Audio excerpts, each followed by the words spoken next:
morning, church. It's Pastor Mike. I hope it's a good day for you. It's another gorgeous day outside right now.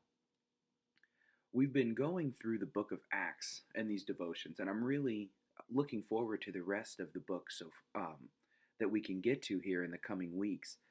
I have been kind of blown away just these last few weeks of going through and realizing just how tenacious the disciples, now the apostles, are in teaching about Christ. They just don't stop.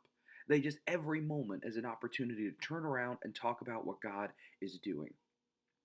And people are joining, people are gathering, people are listening to this message that they bring, and they just never stop bringing it. And we see throughout, and especially in Acts chapter 5, and the verses we're going to get to today, that also catches the attention of the powers that be, the chief priests, the Sadducees, those Jewish leaders that ran the temple, didn't like these apostles coming into the temple walls and preaching this message and teaching it. And so in Acts chapter 5, kind of starting in verse 17, these leaders, these Sadducees and the chief priest and all the folks that were associated with him, get jealous of the popularity of the apostles and they have them arrested. But what do you think happens to these apostles as they're arrested? God saves them. God moves right through, and it says in the middle of the night while they're in their prison, the door just opens for them. An angel of the Lord comes and lets them leave, and they go on about their way. And the next morning, where do they end up? Right back in the temple, preaching this message. And you get this kind of fun aside of the chief priests going and saying, send me those people in jail. And when the captain of the guard goes down, he says, the door's locked, everything's as it should be, but there's no one there.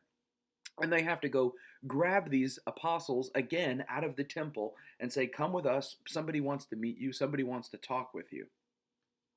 And there's this amazing verse from the chief priest to the apostles that I think just keeps sticking out to me. In verse 28 of chapter 5 in Acts, the chief priest says, we gave you strict orders not to teach in his name, he said, yet you have filled Jerusalem with your teaching. And I can't help but hear that and think, wow, what would it look like? What would it feel like? What changes could God make in our world if Cordova was filled with Jesus' teaching? Or your community, wherever you might be listening to this, what would our world look like if the streets were filled with God's teaching? I can't help but think so many opportunities for people to hear God's good news, so many opportunities for sins to be corrected before they're committed, where we have a chance to guide people and remind them not just about the dangers that lurk when we pursue sin, but about the glory that is promised when we pursue God. There is something so amazing about this idea of the fullness of God's kingdom, that when the streets are filled with his teaching, our hearts are filled with his joy. So what can you do? What can we do to help make that a reality in our day right now?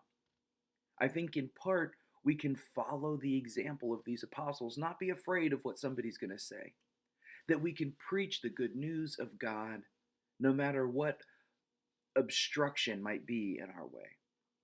And it's also a good moment to realize that that good news needs to be good news. We need to preach the truth of God, which is not just the fear of damnation and the consequence of sin. That's an important part of the message of God, but it's not the whole thing. It is not discipleship to just run away from sin. We have to run toward God. It says that the captain of the guard was afraid to use force because they were so popular with the people as they were giving this message.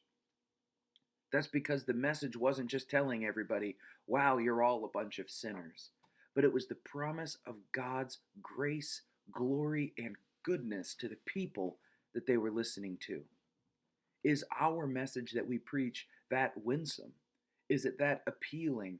Is it that hopeful for each and every person in this world that there is a place in God's kingdom for them too? I hope it is in each one of our messages. And if it hasn't been, I hope we make that change today and remind people just how amazing it is to follow God and walk hand in hand with him as his kingdom unfolds. So God bless you today. I hope that it is a good day filled not just with receiving His good news and teaching, but pouring it out on others. May God open the ears of those in your area today as you share His grace and His goodness to them. Have a great day today.